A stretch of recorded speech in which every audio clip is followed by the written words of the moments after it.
তো আজকে না একদম রান্না করতে একদম ইচ্ছা করছে না, মানে শরীরটা আমার ভীষণ খারাপ, কিন্তু কিছু করার নেই, কিছু তো করতে হবে, খেতে গেলে কিছু করতে হবে। আর কী রান্না করছি দেখো, একটাই রান্না করছি একদম হালকা পাতলাভাবে। আসলে এই গরমে মনে হচ্ছে আমার শরীরটা খারাপ হয়ে গেল, তো ওষুধ খেয়েছি, আবার দুপুরবেলায় খাবো। তো দেখো কী রান্না করছি। আসলে মাছ যদি আমি কিনে আনি, সেই মাছ শেষ হতে চায় না, সেই বাটা মাছগুলোকে ফ্রাই করে নিচ্ছি। এই যে সমস্ত ফ্রাই করা হয়ে গেছে, আর এগুলো হয়েছে মাছ ফ্রাই। আর কি বলছিলাম, এটা কাঁটা বেরিয়ে গেছে। আর এগুলোকে ফ্রাই করে নিই, একবার ভেবেছিলাম যে ফ্রাই করা মাছই খাবো, কিন্তু তারপরে ভাবলাম যে না, দরকার নেই, একটু হালকা পাতলা ঝোল করব। তার জন্য পেঁপে আলু কেটে নিয়েছি, আর একদম নুন দিয়ে মাখিয়ে রেখেছি যাতে জলটা বেরিয়ে যায়। অনেকটা জল বেরিয়ে গেছে দেখো, ধোয়ার পর একটু নুন দিয়ে মাখিয়ে নিয়েছি। আর পেঁয়াজ আর টমেটো কেটে নিয়েছি, এইগুলো দিয়েই করব। একদম আদা ছাড়া অল্প মশলা দিয়ে, পেঁয়াজটা না দিলে না মাছের একটা আঁশাশ যেটা গন্ধ থেকে যায়। আর মাছটা যেহেতু অনেক দিনের হয়ে গেছে, একদম টাটকা যদি জ্যান্ত মাছ থাকতো আমি পেঁয়াজ ছাড়াই করতাম। তো ওই জন্য এই মাছের জন্য পেঁয়াজটা কেটে নিয়েছি।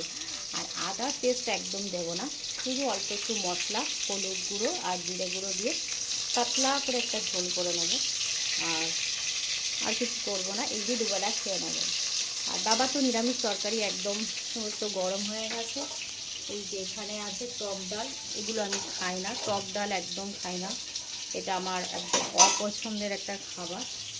আর এখানে আছে কচু, এই তরকারি আমি খাই না, কচুর তরকারি খাই না। আরও কী সব তরকারি আছে, সমস্ত গরম হয়ে গেছে। এখানে সব ঢেকে ঢুকে রাখা হয়েছে, এখানে আছে ভাজা, পটল ভাজা, উচ্ছে ভাজা। তো চলো ঝোলটা কমপ্লিট করে দিয়ে ভিডিওটাকে এন্ড করবো। পেঁপে আলু একদম সুন্দর করে ফ্রাই করে নিচ্ছি, পেঁয়াজটাকে ফ্রাই করা হয়ে গেছে, টমেটো ফ্রাই করা হয়ে গেছে। এই যে মশলাটাকে রেডি করেছি, এর মধ্যে এখন দিয়ে দেবো, দিয়ে হালকা পাতলা করে একটুখানি কষিয়ে নিয়ে তারপরে অল্প জল দিয়ে পাতলা করে করব। আর এখানে আমি একটু মুসুরির ডাল জলের মধ্যে ভিজিয়ে রেখেছি, ডালটাকে সেদ্ধ করব। আর এখানে ভাত বসে গেছে দুপুরের জন্য, তো আমাদের মোটামুটি সবার হয়ে যাবে। তো এটা এখন একটু ভালো করে নরম হলে তারপরে আবার জল দেবো, দিয়ে একটা পাতলা ঝোল করে নেব। তো এই হচ্ছে আমার মাছের ঝোলের চেহারা এসছে, এখন পাতলা পাতলা একদম দেখো ঝোল রেখেছে। আর এখানে ডালটা সেদ্ধ হওয়া কমপ্লিট হয়ে গেছে। তো চলো এখনকার মতো ভিডিওটাকে এন্ড করি। ভিডিওটা ভালো প্লিজ লাইক করো, কমেন্ট করো, শেয়ার।